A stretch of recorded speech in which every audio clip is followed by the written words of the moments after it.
Blog Talk Radio. Welcome to the Pond Hunter broadcast from the Under the Sea radio show on Blog Talk Radio. The Pond Hunter, in the pursuit of all things aquatic. Take a look into the world of koi ponds, water gardens, and the lifestyles of the aquatically obsessed. Meet the pros, hobbyists, and cover some no-nonsense pond advice straight from the field. The Pond Hunter, in the pursuit of all things aquatic. Here's your host, koi pond and water garden expert, Mike Gannon.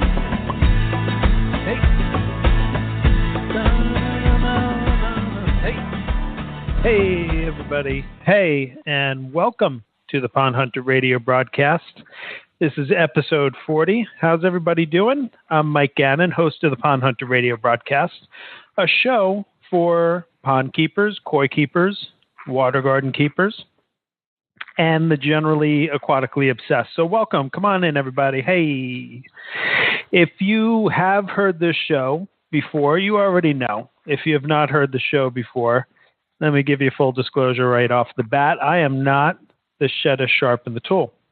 Case in point, last episode I recorded was, of course, episode 39.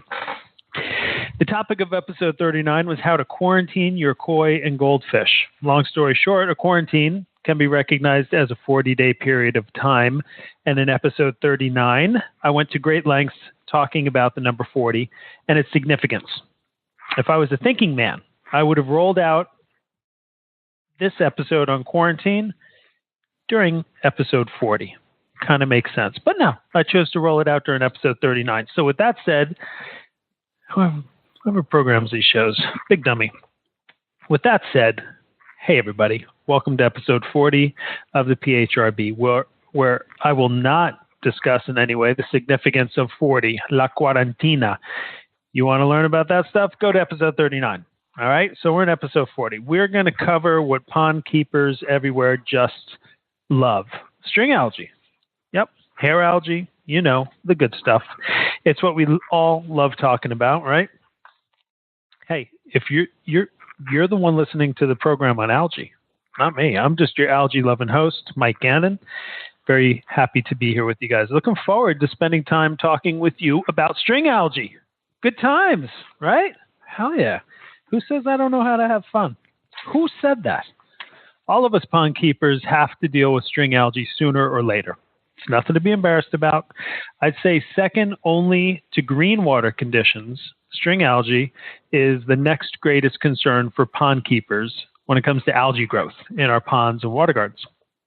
There's numerous forms of algae which can occur in our ponds and water gardens, but in this episode, we're going to focus on the string algae and hair algae, where we're going to cover what it is exactly, different ways to remove it, how to treat it, ways to control it.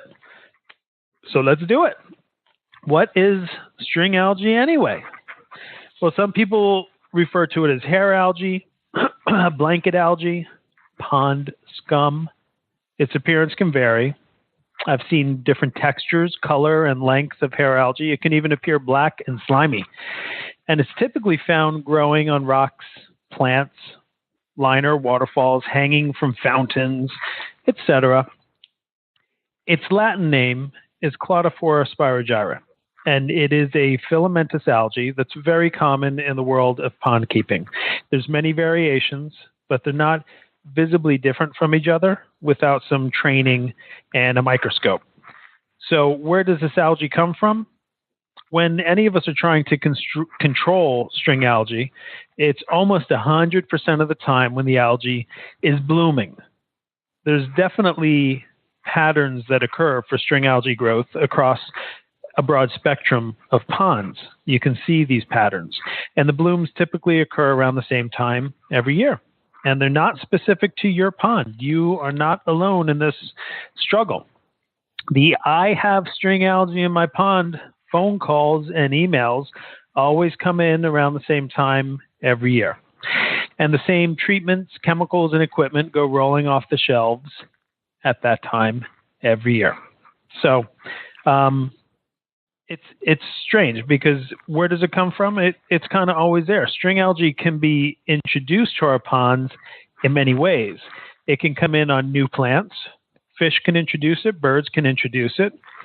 Wind can introduce it. I mean, there's so many different ways for it to occur, including just naturally occurring string algae. It's pretty much always in your pond. Typically, it's well under control, so we tend to ignore the minor growth that we see on the day-to-days of pond keeping, but under certain circumstances, it blooms, it grows. I don't mean bloom like flowering, but it blooms, which is when we start paying attention to it. So what can cause a bloom? There are several factors that can contribute to string algae blooms. Temperature can play a role in string algae blooms, but string algae will show up in very warm and very cold water. So I wouldn't consider it a major factor. Most of the time, all the causes have their kind of root cause, no pun intended, with having high nutrient levels. One of my takes on string algae blooms is based upon one of the patterns that I see in ponds that I manage. And the most common time of year to see string algae blooms are early winter, when our aquatic plants are have become dormant. Early spring, before our complex aquatic plants wake up, so to speak. These are really common bloom times. So during the high season of pond keeping, our aquatic plants, they're active, they're sending up new shoots, new growth, blooms, all sorts of energy is being expended by the plant. In order for the plants to do that, they need to take nutrients from our water in the pond. So during the season of growth, nutrient uptake is at a very high level, leaving very little nutrient resources available for algae to grow very, very much.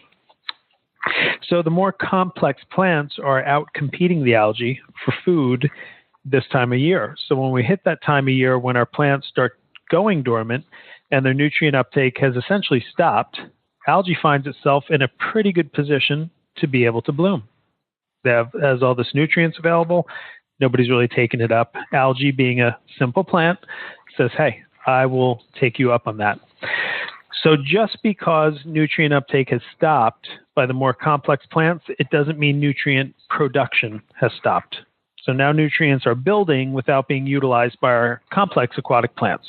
So algae hanging around there in the corner all season is waiting for this opportunity. And now there's plenty of nutrients available for algae to start utilizing, growing and blooming. And we will often see early winter string algae blooms. It's normal in my world.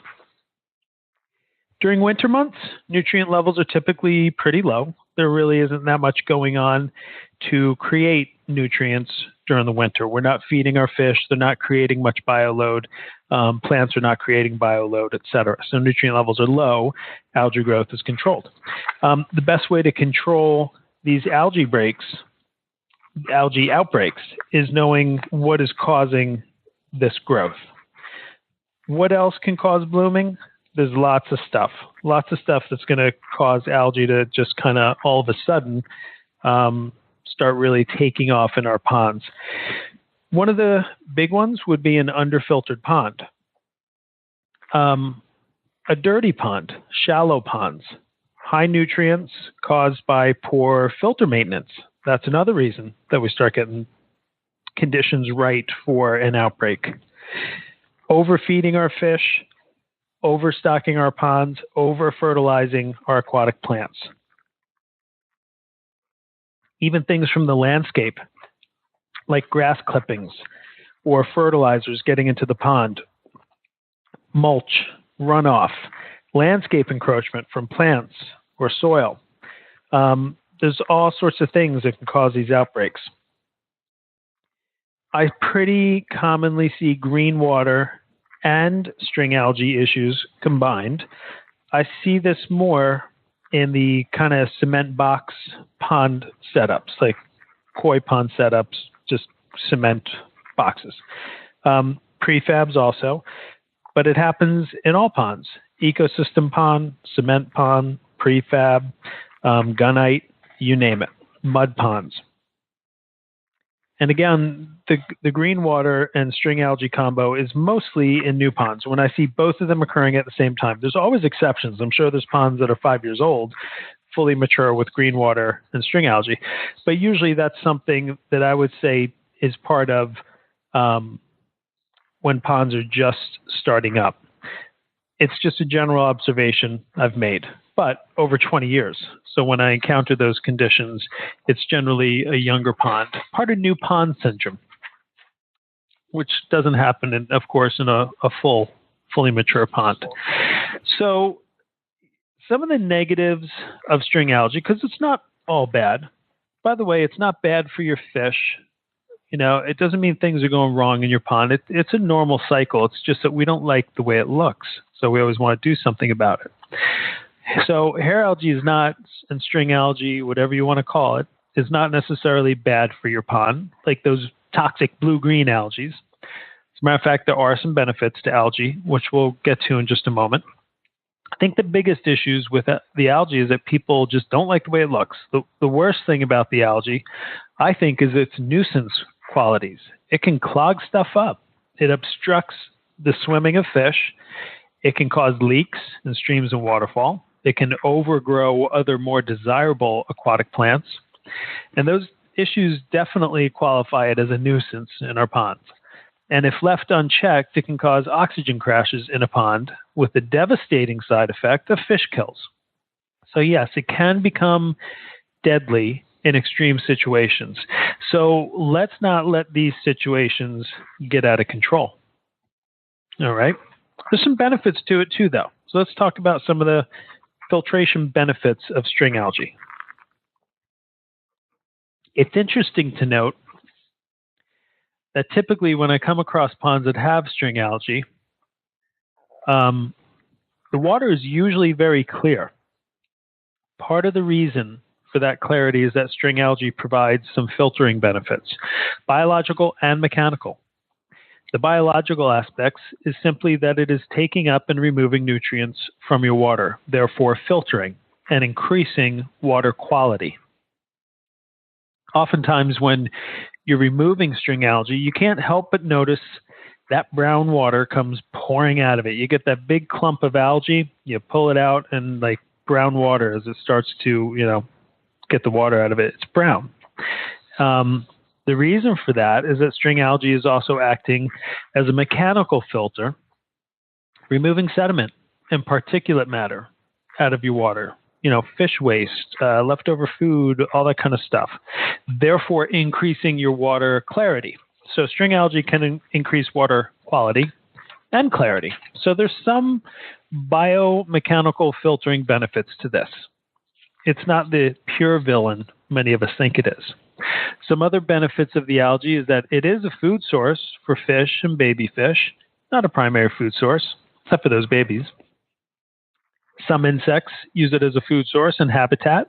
Tadpoles and lots of other pond critters will use it as a major resource and habitat.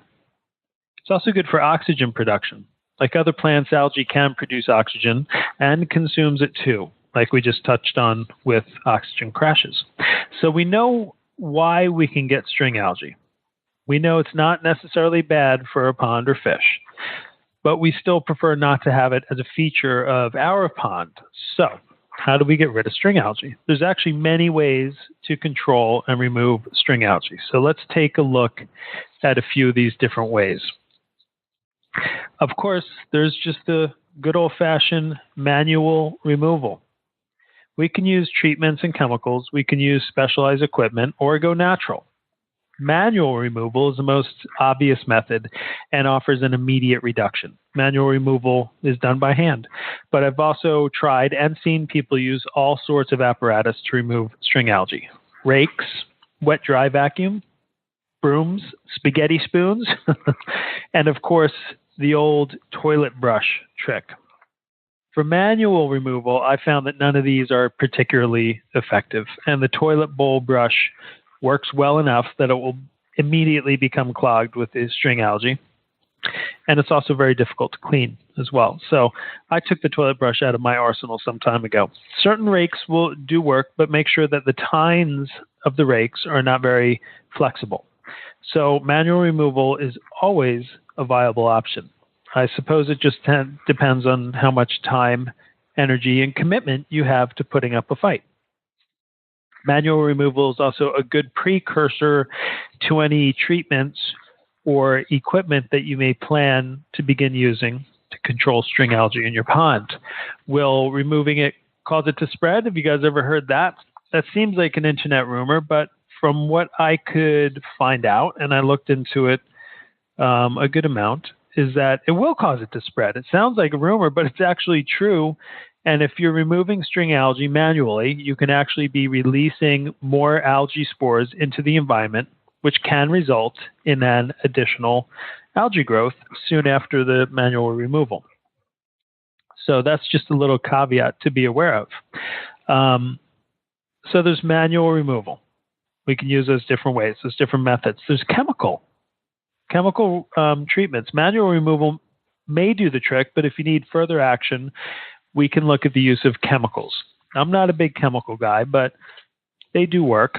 A quick Google search will provide you with tons of chemical possibilities. There are copper-based treatments, hydrogen peroxide-based treatments, bacteria-based treatments, and more. Some are more effective than others, and all should be used with great care and caution. Read the labels, make sure you're doing it correctly. Okay? It's great to get rid of string algae, but not at the cost of the lives of your fish. So be careful with that stuff.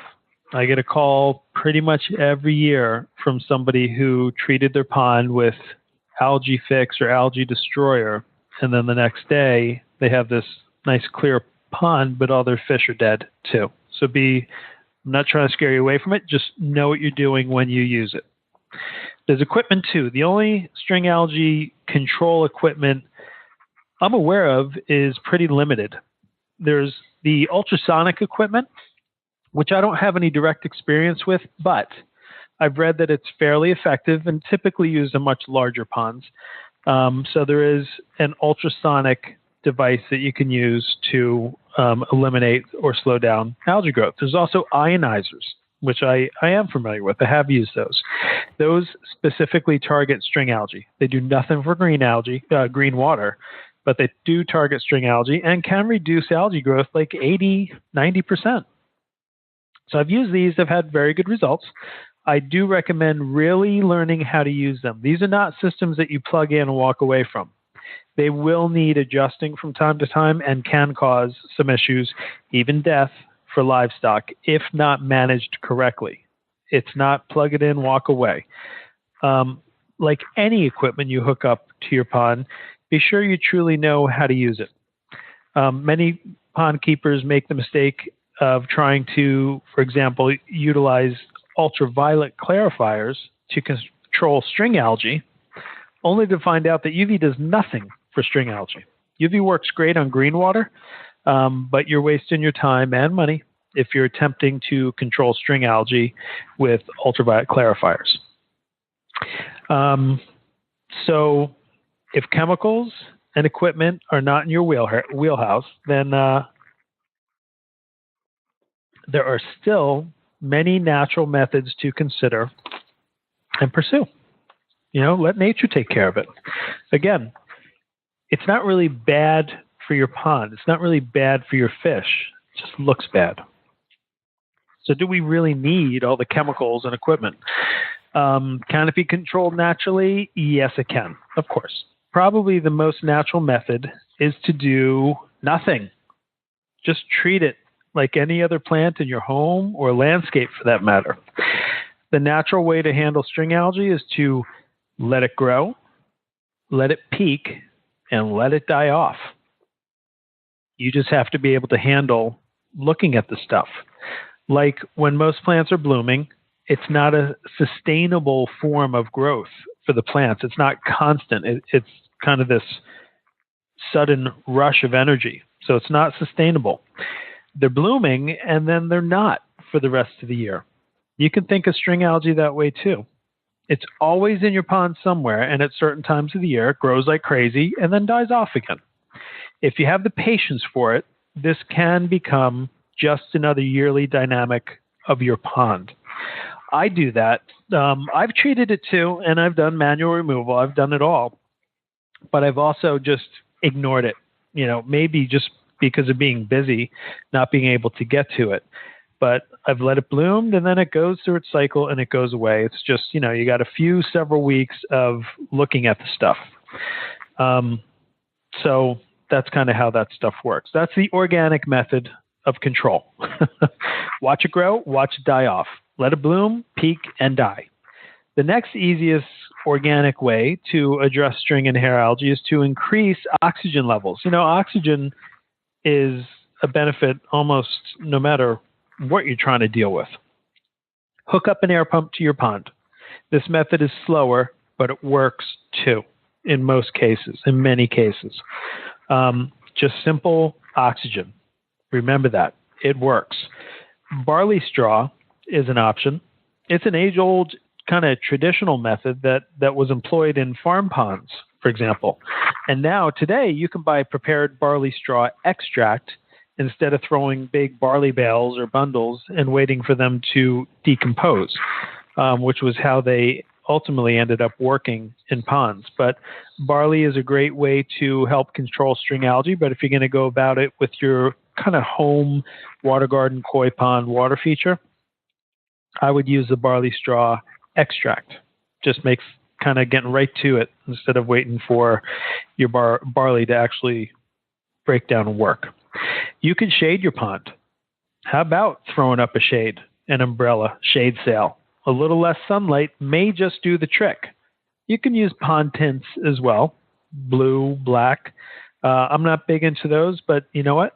They work, so it is something that you can consider. And of course, in larger ponds, you could talk about grass carp. It's a regulated fish, so if you plan to go this route, be ready to fill out some applications, some work for the to put this fish in your pond. And just controlling the area around your pond. Don't allow grass clippings in your pond. Try not to get grass clippings into your pond. Grass clippings have a tremendous amount of nutrients, and if you allow them to kind of get in there little by little before you know it, voila, you're going to have a big bloom. Use less fertilizers in the area of your pond or in your pond. In your aquatic plants, make sure when you're doing fertilizing, you're doing the correct amount of fertilizing. You don't over fertilize, because now you have these nutrients available to algae. Right? On that note, you can use aquatic plants for algae control. Aquatic plants can work wonders. Another good natural form of algae control is the use of more complex aquatic plants. So algae is a very basic plant with a basic structure and fairly basic requirements for growth. And we pond keepers can use more complex plants to outcompete the algae for its resources. Water lily, water iris, royal pickerel, water lettuce, water hyacinth, and other assorted aquatic plants can become a great tactic in our algae control strategy. A well-planted pond is less likely to have algae issues, and certainly less severe algae than in a pond that has no aquatic plants. So not only are you controlling algae with your plantings, but you're helping to balance out your water quality and clarity as well. Not to mention the beautification benefits of aquatic plants and the creation of habitat by way of aquatic plants around your pond. So many good reasons. Just remember that the aquatic plant solution is slow but steady. So don't run out and buy a water lily and put it in your pond and expect to see changes to your algae growth within a week or so. That's not going to happen. Plants do work, but they take time to work. So plants are not, never will be, an overnight or short-term quick solution to algae issues or water quality issues. There's also the good old water change. You could perform water changes and physically remove those nutrients from your water. The condition which precipitates algae blooms is typically high nutrient levels.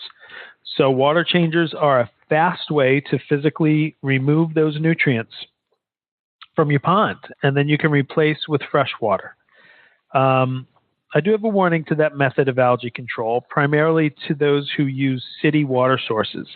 There are times when water changes can actually worsen the conditions and create green water too. Our water companies often do treatments such as phosphates in our drinking water supply, which in turn will actually increase algae growth and green water conditions. So be careful how you're using water changes to control algae. You may not always get the effects that you're expecting. Isn't it fun to know that we drink that stuff? And of course, like I mentioned before, there's aeration. It's amazing what the power of oxygenating your pond can achieve. Adding oxygen to your pond will create many beneficial effects, and among them will be a more manageable algae situation.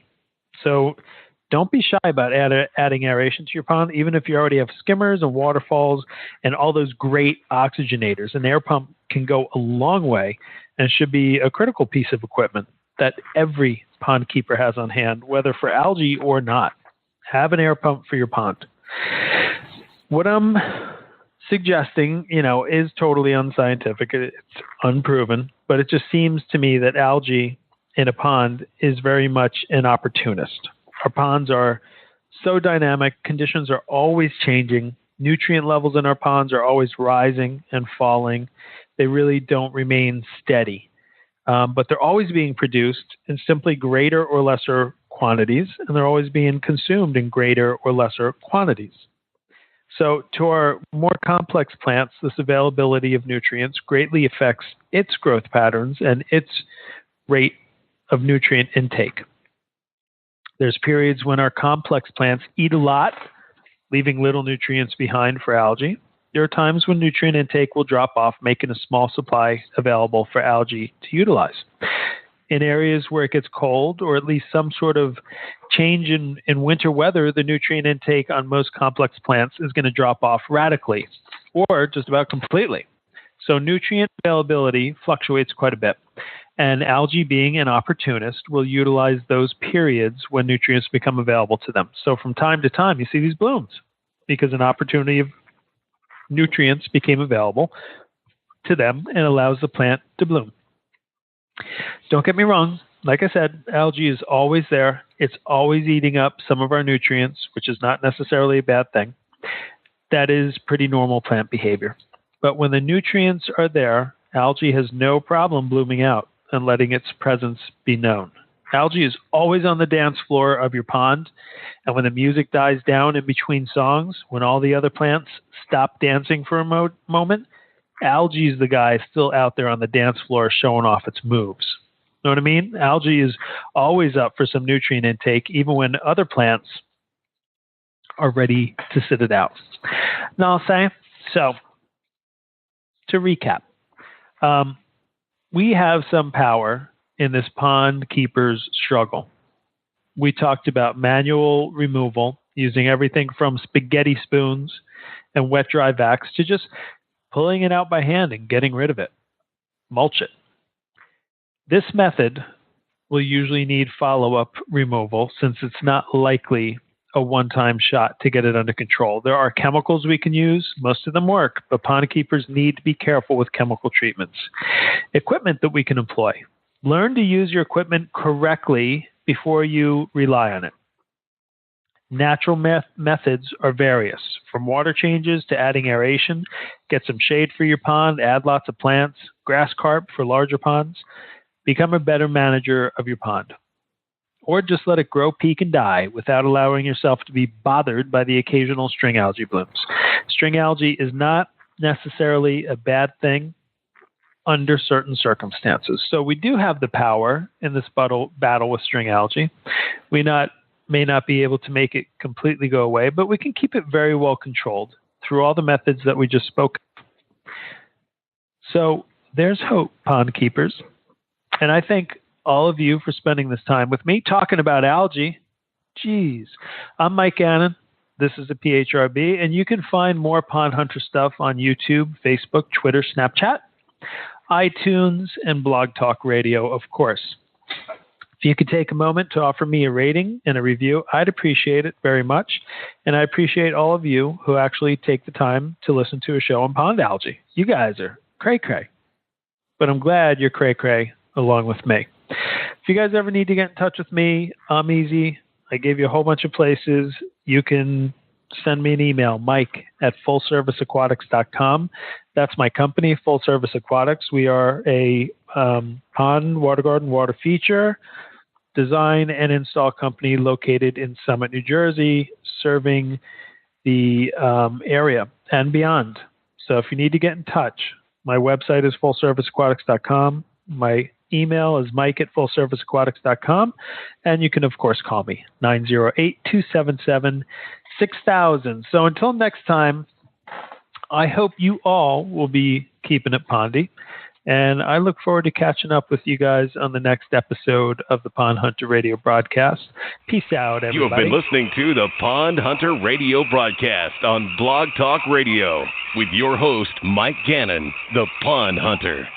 In the pursuit of all things aquatic, broadcasting Wednesday nights on Blog Talk Radio. Well, the Pond Hunter, keeping it pondy for the aquatically obsessed. That's right. Okay, everybody, take good care. We'll catch you next time. I appreciate you all.